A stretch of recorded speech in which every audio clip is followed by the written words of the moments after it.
하나님 나라 복음을 살아가는 매일의 동행. 오늘 말씀은 민수기 28장 16절부터 29장 11절의 말씀입니다.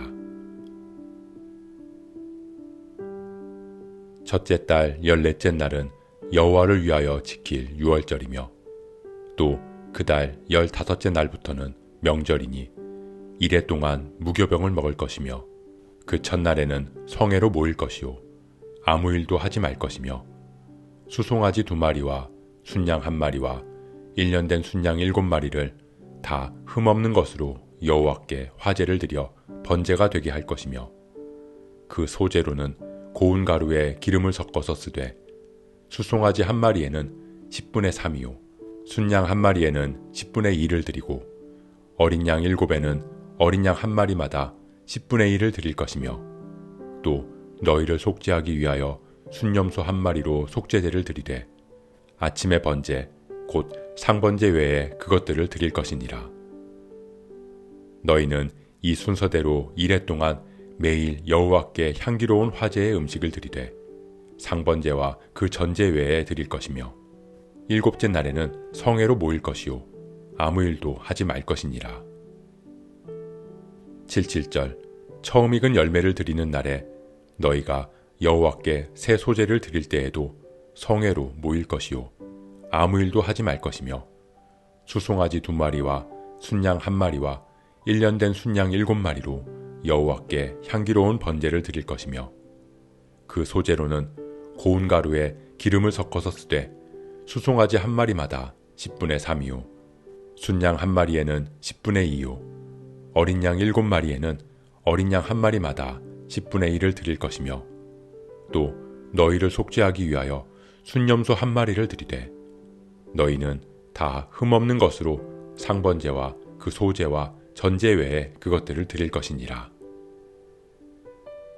7째 달에 이르러는 그 달 초하루에 성회로 모이고 아무 노동도 하지 말라. 이는 너희가 나팔을 불 날이니라. 너희는 수송아지 1마리와 순양 1마리와 1년 되고 흠없는 순양 7마리를 여호와께 향기로운 번제로 드릴 것이며 그 소제로는 고운 가루에 기름을 섞어서 쓰되 수송아지에는 10분의 3이요 순양에는 10분의 2요 어린 양 7마리에는 어린 양 1마리마다 10분의 1을 드릴 것이며 또 너희를 속죄하기 위하여 순염소 1마리로 속죄제를 드리되 그 달의 번제와 그 소제와 상번제와 그 소제와 그 전제 외에 그 규례를 따라 향기로운 냄새로 화제를 여호와께 드릴 것이니라. 7째 달 열흘날에는 너희가 성회로 모일 것이요 너희의 심령을 괴롭게 하며 아무 일도 하지 말 것이니라. 너희는 수송아지 1마리와 순양 1마리와 1년 된 순양 7마리를 다 흠없는 것으로 여호와께 향기로운 번제를 드릴 것이며 그 소제로는 고운 가루에 기름을 섞어서 쓰되 수송아지 1마리에는 10분의 3이요 순양 1마리에는 10분의 2요 어린 양 7마리에는 어린 양 1마리마다 10분의 1을 드릴 것이며 속죄제와 상번제와 그 소제와 그 전제 외에 순염소 1마리를 속죄제로 드릴 것이니라. 하나님은 이스라엘이 가나안 땅에 들어가서 드려야 하는 제사에 대해 말씀하십니다. 매일 드리는 상번제와 일주일에 한 번 안식일에 드리는 제사, 한 달에 한 번 초하루에 드리는 제사, 그리고 오늘 본문에는 절기에 드리는 제사에 대해 말씀하십니다. 이스라엘의 절기는 크게 유월절에서 칠칠절로 이어지는 절기와 나팔절과 대속죄일 그리고 초막절로 이어지는 절기로 나뉩니다. 이스라엘 백성들은 봄에는 보리와 밀을 추수하고 가을에는 과일을 추수하게 될 것이고 이 절기들을 통해 하나님께 감사하며 그 은혜를 기억할 것입니다. 이스라엘은 매일, 매주, 매달 그리고 절기 때마다 엄청난 양의 제물과 시간을 하나님께 바쳐야 했습니다. 정하신 날짜와 제물, 그 형식들을 다 지켜야 합니다. 왜냐하면 제사는 이스라엘 백성들을 위한 것이 아니라 여호와 하나님을 위한 것이기 때문입니다. 그렇기에 하나님께서 정하신 형식을 온전히 지키며 제사의 주체이신 하나님을 바라보는 것입니다. 우리의 예배 역시 마찬가지입니다. 예배는 나를 위해서 드리는 것이 아니라 여호와 하나님을 위해서 드리는 것입니다.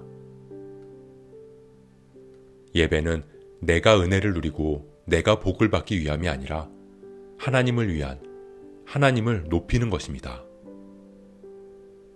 그로 인해 주어지는 은혜와 축복은 부수적인 선물입니다. 이스라엘 백성들은 그 사실을 기억해야 했습니다.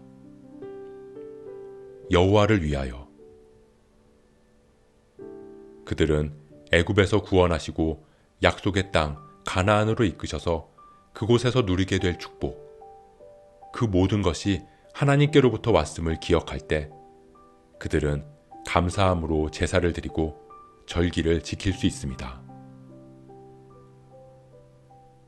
하지만 하나님을 위하여가 나를 위하여로 바뀌고 그 마음의 중심에서 하나님이 사라질 때 그들에게 제사와 절기는 고통스럽고 부담스러운 멍해가 될 것입니다.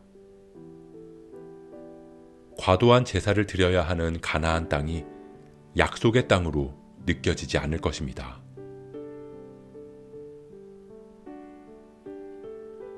우리의 예배는 어떻습니까? 하나님 앞에 나아가서 예배를 드리는 그 시간들이 아깝고 시간과 물질을 내는 것이 과도하고 부담스럽게 여겨지지는 않는지, 무슨 예배와 기도에는 그렇게 많고 지키고 하라는 것들은 많은지, 혼자 집에서 조용히 예배해도 되는데 굳이 교회까지 나가서 예배해야 하는 이유가 뭔지, 예배의 주체가 여호와 하나님이 아닌 나 자신이 될 때, 우리 안에 하나님을 향한 마음이 사라질 때 우리에게 예배는 고통스럽고 부담스러운 멍해가 될 것입니다.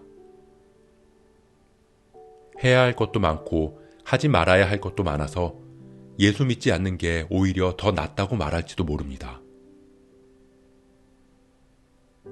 하지만 예배의 주체가 하나님이심을 잊지 않고 하나님을 높이며 우리 마음의 중심에 주님이 계시면 제사, 예배는 감사와 기쁨이 될 것입니다. 그렇기에 주님은 말씀하십니다. 내 멍에는 쉽고 내 짐은 가벼움이라. 우리의 예배에 감사와 기쁨이 가득하기를 소원합니다.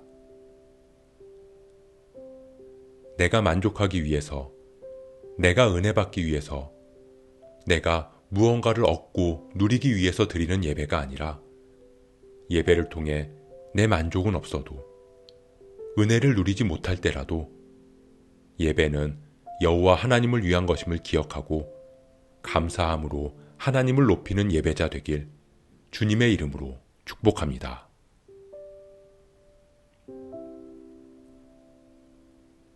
오늘 말씀 묵상하면서 기도함으로 마음에 새기겠습니다. 이스라엘이 제사하는 이유는 하나님의 구원의 은혜에 감사함 때문입니다. 우리가 예배하는 이유 역시 하나님의 구원의 은혜에 감사함 때문입니다.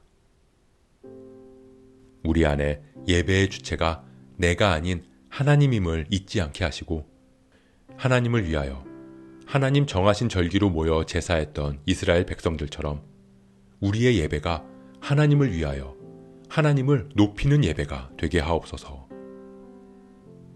그렇게 하나님 기뻐하시는 예배자로 서는 우리가 되게 하옵소서. 이 모든 말씀 높임받기에 합당하신 예수 그리스도의 이름으로 기도합니다.